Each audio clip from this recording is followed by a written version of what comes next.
ایک خوبصورت سے جنگل میں ایک چھوٹی سی گلہری رہا کرتی تھی جس کا نام تھا ببلی۔ وہ جب پرندوں کو فضا میں اڑتے دیکھتی تو اس کے ننھے سے دل میں خواہش پیدا ہوتی کہ کاش وہ بھی ان کے ساتھ اڑا کرتی۔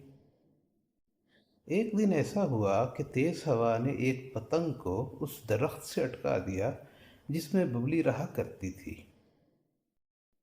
پتنگ کی ڈور ببلی کے گھونسلے سے جب الجھی تو ببلی کو ایک ترکیب سوجھی۔ اس نے پتنگ کی ڈور اپنی چھوٹی سی دم سے باندھ دی اور جب تیز ہوا نے پتنگ کو فضا میں بلند کیا تو پتنگ کے ساتھ ساتھ ببلی بھی اڑنے لگی۔ جنگل کے سب جانور اسے حیرت سے دیکھنے لگے۔ ببلی نے آسمان میں اڑنے کا خوب لطف اٹھایا اور خود کو بہت خوش اور آزاد محسوس کیا۔ جب ہوا مدھم ہوئی تو وہ بھی پتنگ کے ساتھ ساتھ آرام سے زمین پر اتر آئی۔ سب نے ببلی کی بہادری اور مہارت کی داد دی۔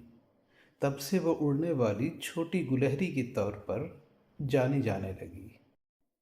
ببلی نے سمجھ لیا کہ ہمت اور تجربے کے ساتھ خواب سچ ہو سکتے ہیں۔